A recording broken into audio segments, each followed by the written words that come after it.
Sure. Uh, One last thing. Didn't you do a sure. video one time about like investing? Yes. Yeah. Was it just like one video?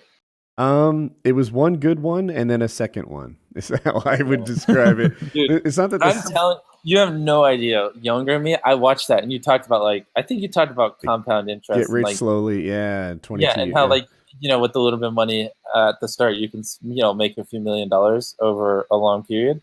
But that blew my mind, and Do that you, like really did change because I was very young when I watched that, and like I think that had a big impact on my life. Every time I heard anything about investing, I always thought like Woody told me like if you just start with a little and give it time, you can make millions of a dollars. couple years have passed, and every so often people like hit me up on Reddit or something and tell me that they follow that advice, and it's like where they are now and how they're on the path. And there's a few videos I've made that I'm really proud of and that they had a positive impact, and that's one of them.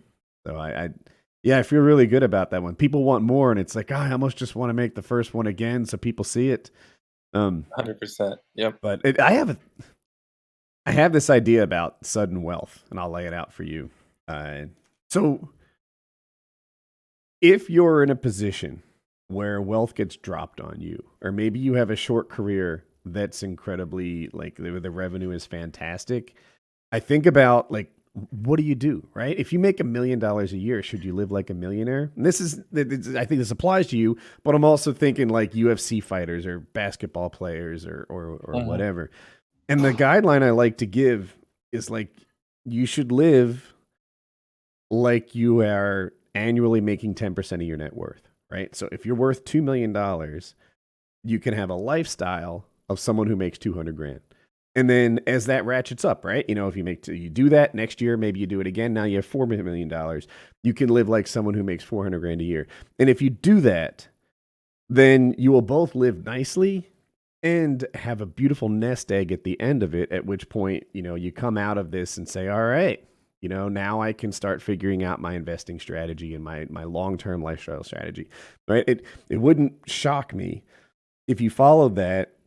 And then at 28 years old, I'm making this up and don't take it as insulting, your career's over, right? You've had 7 more years on YouTube just exploding and things go fantastic for you. It would be wonderful if what does that make you, 28 years old? You find yourself worth, I don't know, $25 million, $35 million or more, and having lived a nice life on the way there, right? Because right now, you're in your revenue accumulation thing, right? You're making profits. It's almost a distraction to try to figure out, a long-term investing strategy.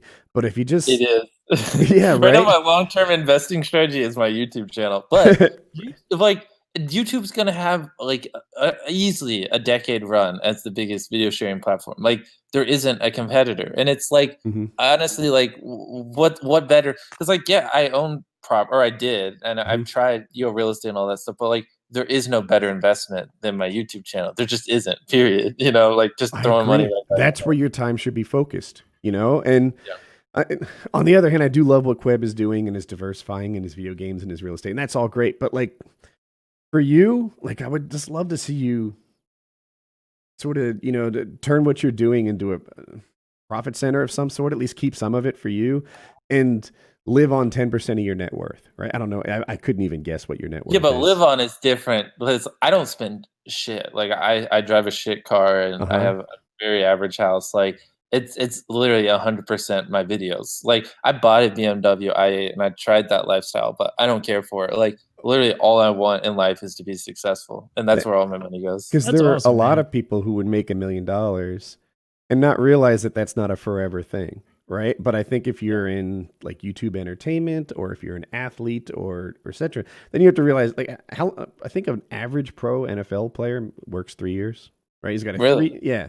Yeah. Really? Get Wow. booted fast. And Taylor, do you have any guess what an average NHL player would play? Oh, NHL probably like 3, 4. Yeah, I mean, pretty much every pro sport, you don't hear about the guys who only stick around for a few years, but that's most of them. Right. Right. So those guys making 800 grand for 3 years should be living on 10% of their net worth. And then when that's all wrapped up, they'll find themselves with a couple million in their pocket, ready to start the next phase of their life. And that's what I would wish upon you. In your case, hopefully tens of millions of dollars. And when you start the next phase of your life, you're like, all right, well, that was cool. What's next? You know? That is interesting about the football players. And isn't it like 60% of basketball players go broke, right? Right? I think NFL and NBA, they like a huge percentage of them go bankrupt within like 7 years or some shit. When after you put it retiring. like that, though, how Woody did, it makes a lot more sense. Because I always wondered how, but it's like they're thinking they're gonna have these long careers. They spend their first year's paycheck on a car and a house, their second one on other stupid stuff, and then like it's all over, and they barely have enough money to pay like the bills. Yeah. They're making $800,000 a year in the NBA, not realizing that that's a 3-year span of their life. If they had lived on, the first year 80 grand, the next year 160, and the last year 240 grand, then they would have finished on the other side of that with millions in the bank and ready to kick off whatever's next. And well, I do think it is, though, to bring it back to me, a different scenario. Because I mean, if anything, my YouTube channel is an asset that technically, I would never sell it. Like that's not even a thought, but technically, it is an asset and it is valuable. You know what I mean? Like it is. Channels this size would go for, I don't even have to say it, but dumb amounts of money. And obviously, my videos autopilot. Like the minimum views I can pull a day because my catalog is just so interesting and they consistently get views is like 4 million views a day. Like if I went 20 days without uploading every day, I would pull 4 million views like clockwork. Wow. Just to throw this out, like, what if the YouTube algorithm changes in a way that doesn't favor your channel, right? What if they heavily emphasize, now YouTube wants to be like freaking Better Call Saul clip shows and crap like that, Yeah, I'm not worried about that. I mean, like it's pretty easy though. You just look at who benefiting from the change and who's hurting, and then you just draw conclusions. And I talk with dozens of YouTubers weekly in mastermind calls and things like that. I mean, it would take like 2 weeks to identify the change, and then I would just implement it and start doing well. Any algorithm change can be easily found, and then you just adjust. And like that's the biggest thing is I'm just not hard headed. Like I'm willing to adjust and do whatever. You know what I mean? Like it's whatever. Back in the day, there were mastermind calls like that, but we weren't very masterful at understanding. Dude, I have 3 separate weekly mastermind calls. 2 of them I set up myself.